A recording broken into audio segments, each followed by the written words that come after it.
அந்த ஒழுக்கம் கட்டுப்பாடு இருந்தால் அவனுக்கு பக்தி தேவையில்லை. இதுதான் என்னுடைய கணிப்பு. கோயிலுக்கு போகணும்னு நான் சொல்ல மாட்டேன். நான் போகிறேன், எனக்கு அதுக்கு ஒதுக்கிறதுக்கு நேரம் கிடைக்குது, விரதம் இருக்கிறதுக்கு டைம் கிடைக்குது, அதனால் நான் போகிறேன். மனசை ஒருமுகப்படுத்துறதுக்கு நம்ம முயற்சி பண்ணி அதில் ஓரளவு வெற்றி அடைய முடியும்னா அதுதான் கோவில்.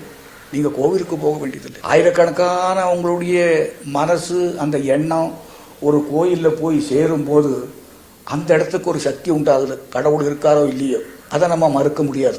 அந்த சக்தி உண்மையாக மனப்பூர்வமாக விரும்புகிறவங்களுக்கு வேண்டிக்கிறவங்களுக்கு கொஞ்சம் கொஞ்சம் கிடைக்கும்னு என்னுடைய அபிப்பிராயம். ஏன்னா மனுஷனுடைய மனசுக்கு ஒரு இது இருக்குல்ல, பலம் இருக்குல்ல. கஷ்டம் இல்லாமல் சினிமாவில் சேர்ந்த ஒரே ஒரு நடிகை, பெருமையாக சொல்லலை, நான் தான் எல்லாம் சொன்னேன், ஃப்ளூக்குன்னு சொல்கிறேன்னு. இன்றைக்கி நான் வாடுறதே ஃப்ளூக்கு தான். ஏன்னா என்னுடைய தகுதிக்கு மேலே உள்ள வாழ்க்கை, ஒழுங்கான வாழ்க்கை வாழ்ந்துட்டு இருக்கேன். ஏன்னா என்னோட கெட்டிக்காரங்களும் என்னோட நல்லவங்களும் இதோட மோசமான நிலைமையில் இருக்கிறாங்க. அதனால சொல்கிறேன். எம்ஜிஆரோட உள்ள படங்கள், நான் நடித்த படங்கள், கத்தி சண்டை போட்டதெல்லாம் ஜனங்க அவ்வளவு ரசிச்சிருக்கிறாங்க. நம்ம எம்ஜிஆரோட ஆக்ட் பண்ணவர் ஆய்வர், அதான் யாரு, நம்ம எம்ஜிஆரோட ஆக்ட் பண்ணவர் ஆய்வர் அப்படின்னு சொல்கிறாங்களே. நான் விரும்பலை. என்ன வேட்டம் கொடுக்குறாங்களோ அது சுமாராக இருந்தேன்னா நான் பண்ணுறது தான் இன்னிக்கும்.